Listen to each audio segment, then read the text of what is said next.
like it's really consistency saved me, because music has always been a part of my life. At one point I was like, I don't think I could do this. Like, this is just too much for me. Maybe I should do something else.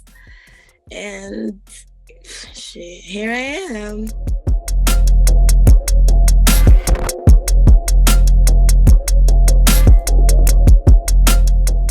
Hey guys, it's Kyan from NME, and I'm here with Jada Kingdom on this new Hey. conversation with, in the studio, That's where cooking I up record. some new stuff. Always. Yeah, so I was about to start talking to you about Jungle. Obviously, that's newly out. It's like got this more traditional reggae vibe compared to like the dancehall I've known you more so for. Um, I'm wondering, why was that shift? Why did you shift to like reggae, or have you always been a fan of making reggae? It's just people know you more for your dancehall hits. Yeah, I've always been like doing reggae music. If you even listen to like my earlier songs that I released, Best You Ever Had and Wallan, those are like reggae songs. And that was on my EP, the first EP I ever put out. Mm-hmm. So I've been always doing like, a little bit of everything. The reggae stuff suits you. It's like I feel Thank like you. I just haven't heard it enough, you know? Right? I know. Don't worry. I got you. um, I was wondering, obviously, as I said, more people know you for like hits like Banana or Shake with Skilly Bang. And I was wondering if like changing from the big dancehall majority to like something softer and more like classic is almost telling of like this sort of change you're going through, because girl, you're newly signed to a major label. Yes. A lot of big. Honestly, it's a nice little transition. But I'm just happy that I kind of laid the foundation doing like, a little bit of reggae and some dancehall mix. So it's like they know like what I could do. They can't really trap me under one category. Like, that's not a thing. So I'm happy that people love it, Yeah. honestly. Even better for me. It was Um, like, oh my God, I'm going reggae. Are they gonna like it? I don't even have to second guess. when I read in your like press release and stuff like that, how you was talking about jungle is talking about the place you grew up from and how it's not nice around there. And I was wondering if you wanted to tell a little bit more about that story, the story that kind of inspired jungle itself. Well, Jungle was ultimately inspired by my childhood, how I grew up. And also, now that I'm traveling, I started realizing that there's a jungle everywhere. Everywhere has its like concrete jungle, or if you want to call it slum, hood, ghetto, whatever. There's like crucial activities going on all over. So when I was creating Jungle, I wanted it to be a global like song that everybody could relate to. And even though I was mainly talking about, my childhood, my background, like I wanted everybody to feel it as well. Mm-hmm. So I'm also happy that I got to play a major role in creating like the treatment and everything, because most of the scenes that you'll see in the video, there's like true stories. There's like real activities that happened, and I was just happy that we got to execute it like that. And yeah, it was a crazy experience. Even being on set, it brought back, a lot of memories. It was very emotional. And talking of global, it's like right now, a lot of Jamaican artists are really doing well for themselves. Like you've got Popcorn with Ovio, you've got Shinsia, and she was on Kanye's last album. You have Spice, who released, can't believe Spice released her debut album like the other day, and it was one of the highest charting um albums for like a female dancehall artist. It's like, how does it feel that like the little tiny island that we both come from, because I'm half Jamaican, Um, Mm-hmm. is so big. Miami feels amazing. And especially now, I feel like it's a little easier for us, you know. We we're coming up strong. And it's for me, it's just always one team, one Jamaica. Don't matter like who's winning or whatever. Like once you represent in Jamaica, it's just one love, one family, you know. So I'm really just proud of all of the artists that are just doing great out there and representing Jamaica to the fullest. Where do you currently reside now? Now, Miami. Oh, Yeah. Miami. Everyone says Mhm. Miami like quite the fast-paced city. About to find out. I've been staying in Atlanta for like ever since I got to America for the past 2 years. So it was a huge culture shock for me. It's Mhm. insane. And especially not having no beach is just not my thing. I'm out to Miami. Yeah. I'm out. Because I always like wondered where you was like based. At one point, I thought you was like UK based. I don't know why, but I thought you was like. Everybody thought that. But it shows how global you are, of course. Um, yeah, I say that because like I wondered how different like living in America is to like your upbringing, and if you want to talk a little bit more about where you come from. Yeah, it is a huge difference. I can tell you that. And I just feel like coming to America, you have to have a plan, you know, Mm. especially for a person like me, you know, having my career and stuff. Like, I had to have like a plan set. And so I'm so grateful for Verse as well, because he helped like put everything together. You know, we just one by one executed everything. But I'm just happy that I made it out of where I was from, because it was a very dark space for me. It was very depressing. I've been through a lot of like traumatic phases in my life. Mhm. It's in Jamaica, and being here under like, you know, good care and good condition, you know, it's been amazing. Cause I feel like if I came here, didn't have a plan, didn't have like a vision and nothing, then I would have just been like probably lost in the sauce or end up back in Jamaica, you know what I'm saying? Mhm. Without like any goals. So Jamaica, as I said earlier, everywhere has its own jungle.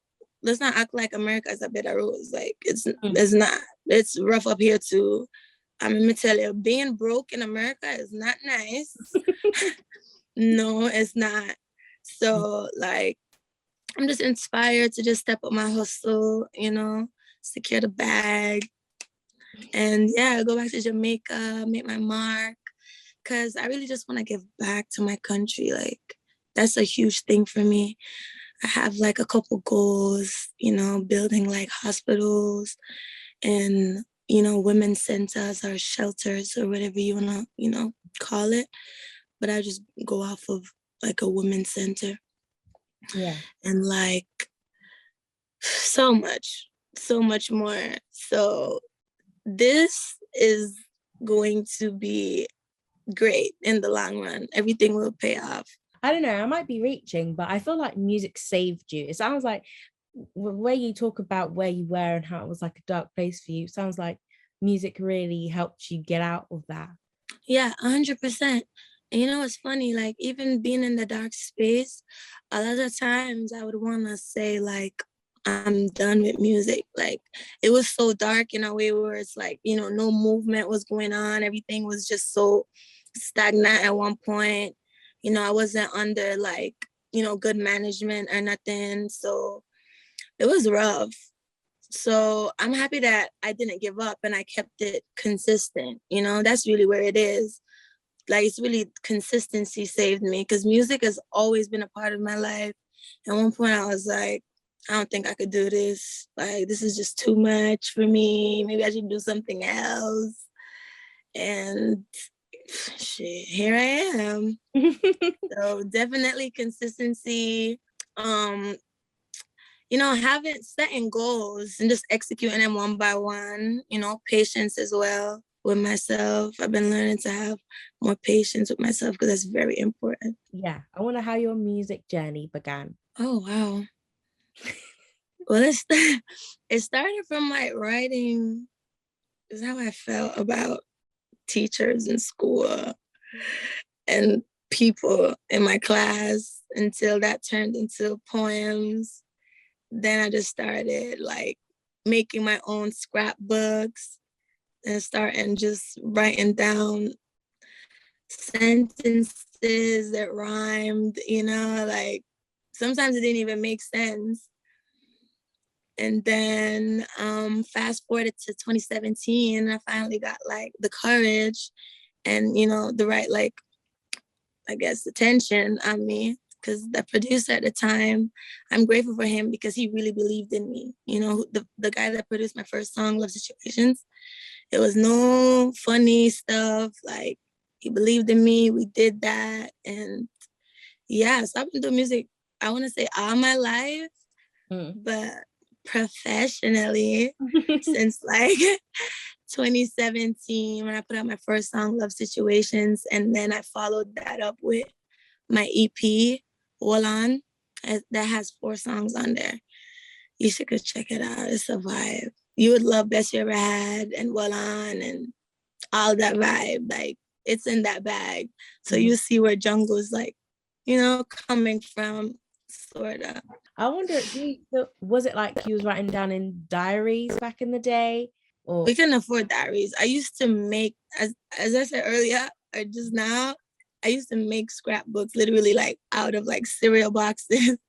I would like, cut the cereal box and just like paste blank paper over it and then color it, make it into my own book. And we just have like leaves in there, glue them on and make it look like a book. I'm so sorry. I'm sorry I don't have one right now to display because it was really cool. I wonder what you was cussing your teachers out about. That's what I was gonna say. Like when you said, Man, they didn't like me. Because honestly, they didn't know how I could like multitask. I would be in the back of the class writing a song, but still on top of my grades. It's like, like, and my thing was always, I'm getting the work done. Okay, like I'm not bothering nobody.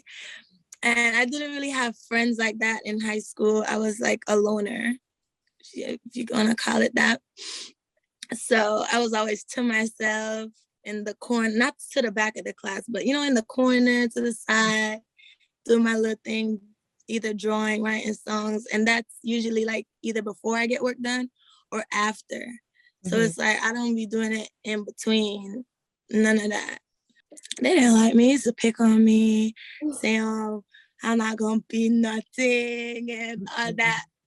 One of the teachers called my thing gibberish. All that gibberish I'm writing in the class needs to stop, or else I'm gonna get expelled. I'm like, gibberish? Commenting gibberish. I cussed her out on paper.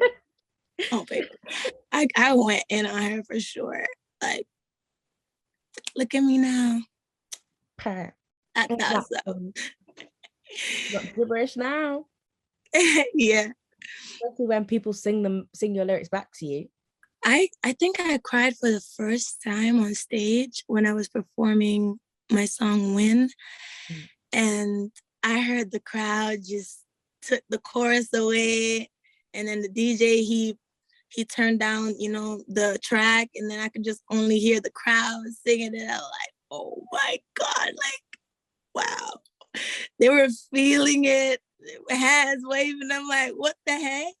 They were singing it as if they wrote it. Like they connected to it so much. And that touched me. I did cry. I don't think anyone in the crowd noticed, but it was like emotional. I feel so good when I hear people singing my music. Like, wow, I did that.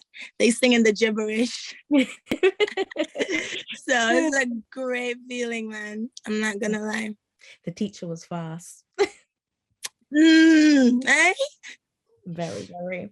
And obviously you mentioned Love Situations. I was wondering, from 2017 to now, do you really see a difference, or is it more like an evolution and you're just building on top of whatever you're doing? Of course, I do see a big difference because, you know, that's what we're working towards, change and bigger goals, you know, higher status, and definitely see a huge evolution. Because from 2017 to now, my catalog grew, you know, my mentality grew. I'm more stable now. Like, the music just keeps on getting better and better. Like, I cannot make this up. You hear it? You know what I'm saying? Like, I'm ready. I'm on go. So it's definitely, I could compare 2017 to now, massive gap. Love Situations obviously started it all, but I feel like Banana was really like your big break. I would say that. Yeah, Banana was the one that went like viral.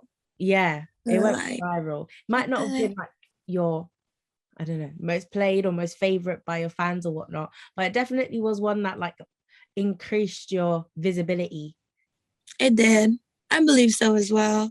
Because I didn't even know how the streams were doing until the other day. And I checked, I'm like, oh, wow. I guess they did like love it, that song. I was, because at first I didn't like that song. I didn't. I was like, it's so corny. It's like so corny on my fruit, that banana. Oh my God. But I did it as a joke.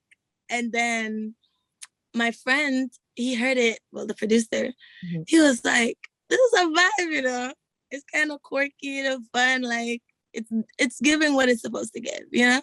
So I'm like, okay, let's put it out. We put it out. And then little you know it, like next 2 weeks, there's this huge banana challenge that went viral. And I was like, that's crazy. Yeah. Yeah, so banana definitely was the one that sparked the most, you know, globally. So I put the instrumental out so people would like make their own little remix, you know? And there's a few great ones that went really viral and big. And I was like, oh, that's dope. Everyone really hopped on that banana challenge train. It was a trip for real. Yeah. It was like simple enough, but also such a vibe. You know?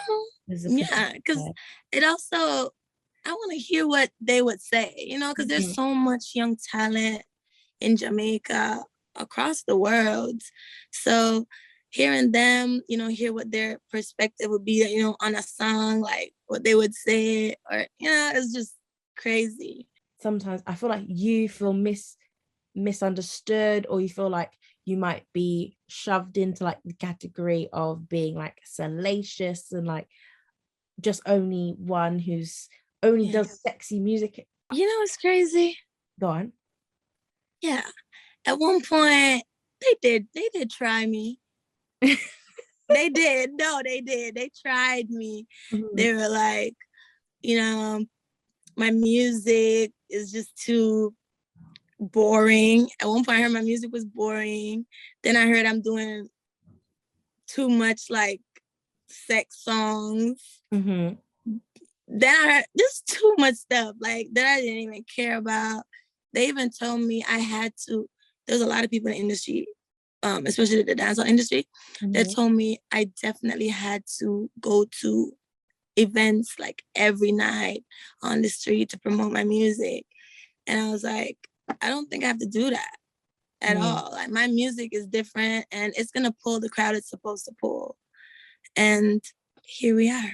I was saying all like stuff of you being like a raunchy gal. Yeah, I am. I am. And that's what's so like amazing. Like, I could do whatever I want. It's, you know what I'm saying? I'm just happy that I'm in a space where people know me for my versatility. Like, I could hop on whatever and do whatever, and it makes sense. It don't sound reachy or, you know. So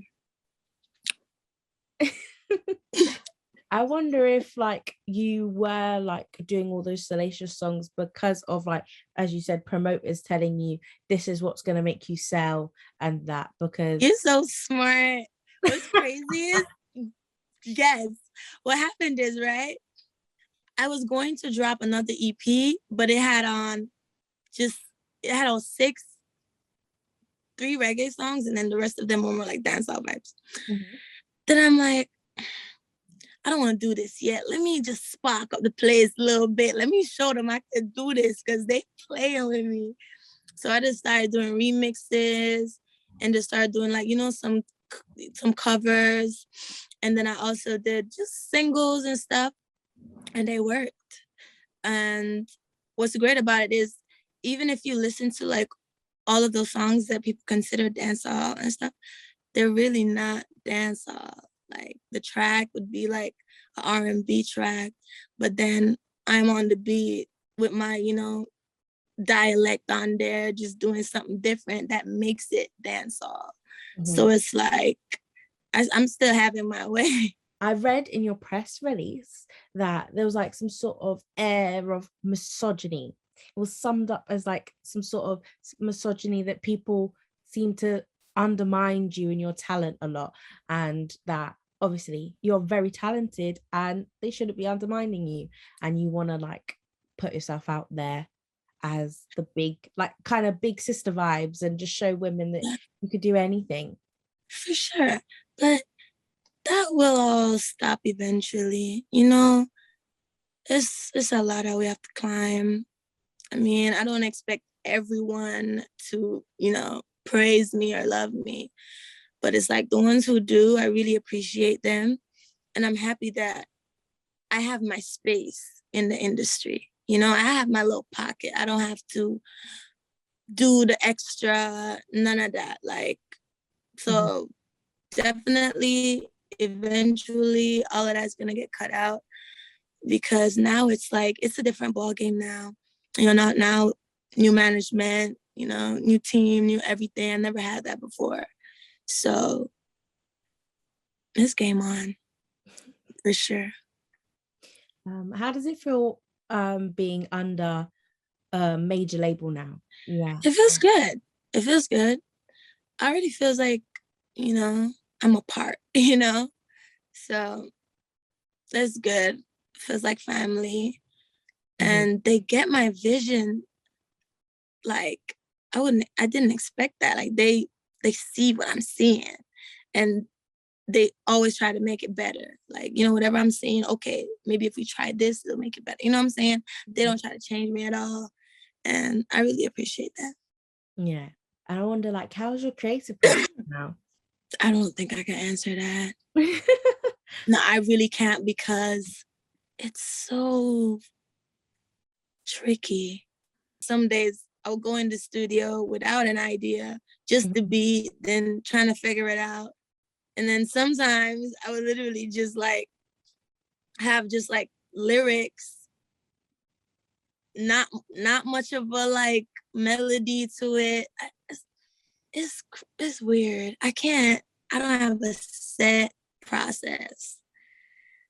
I don't know. I just be creating. I just get it done, man. I don't know. I was wondering if like there's a different feel now that you're obviously, what's it called? Signed. The word slipped me. I wonder if it's different at all. It is. We just released our first single, Jungle. So over time, we'll see. But so far, everything is beautiful. I feel like you're a big sister. I feel like you're the way how openly you talk about how people try to take you for full, and you're not allowing anybody to do that to you, and you're obviously standing up for yourself. Yeah, as a young female in this industry, you have to put your foot down, man. You have to put your foot down. And coming in this game, I always had the intention of like not doing certain things because I'm too talented for that. I set certain standards, so it's like I didn't come here for that. So when I see foolishness, I'm gonna always talk on it.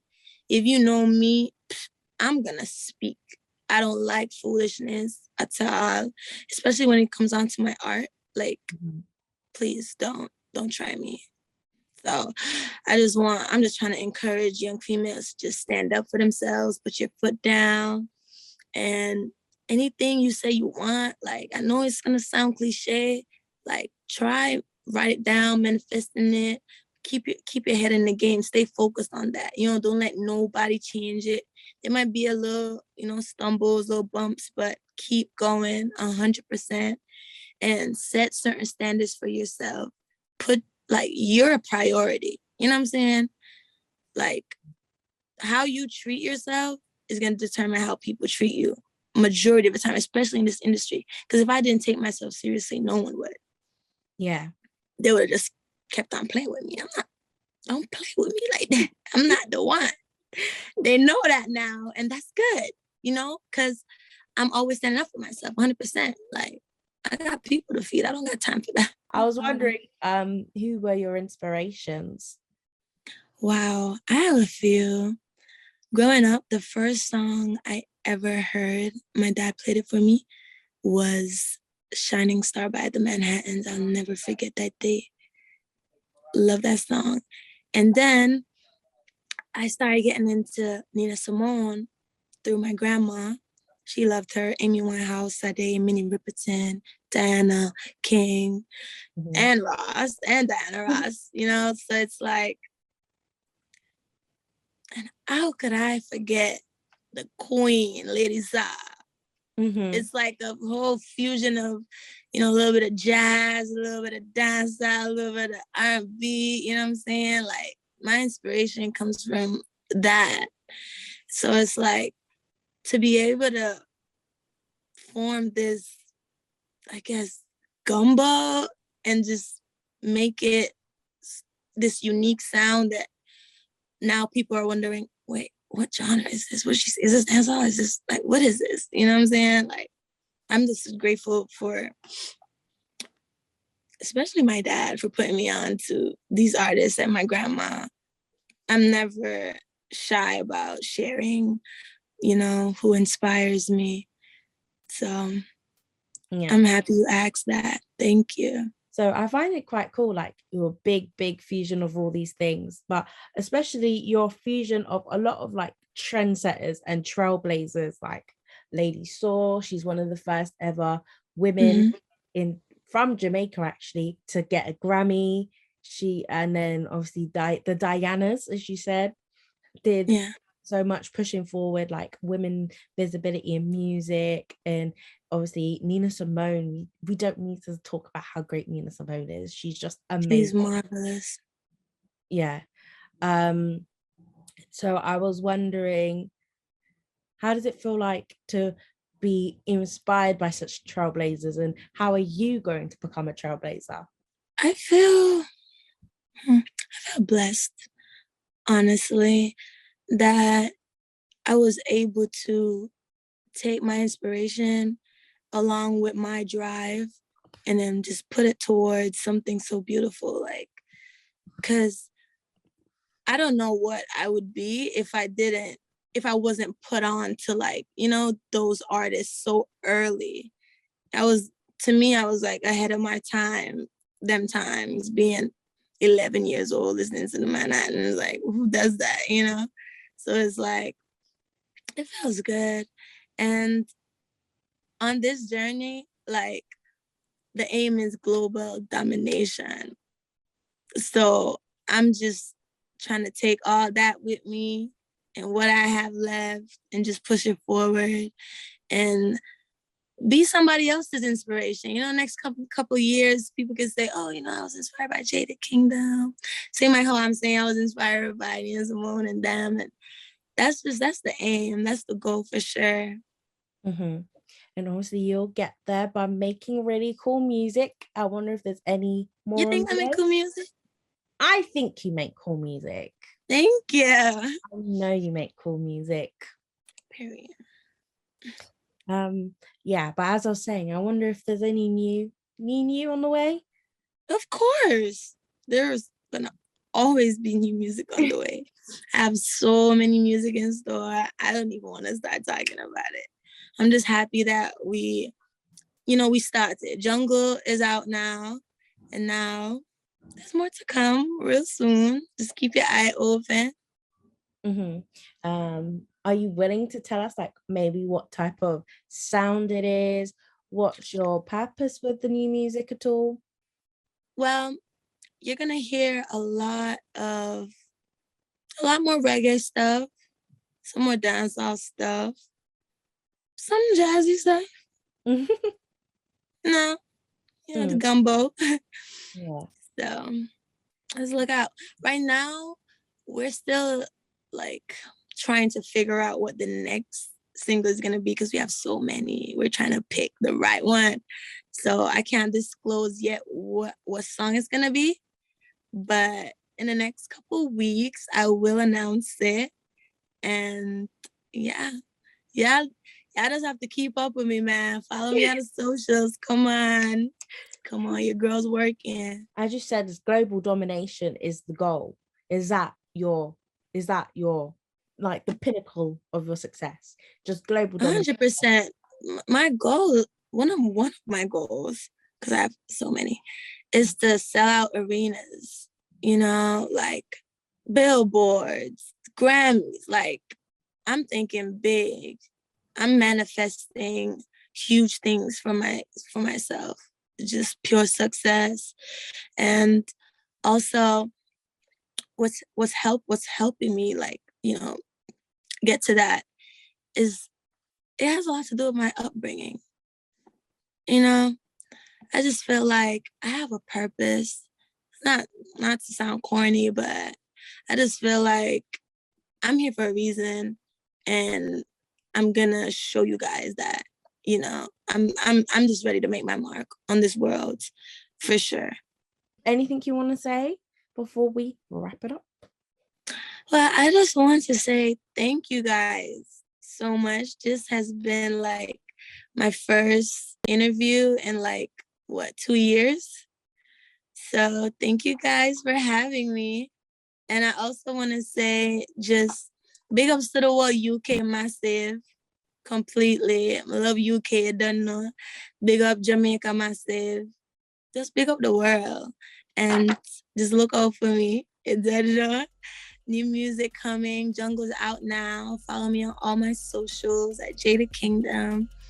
And yeah, thank you guys so much for supporting me.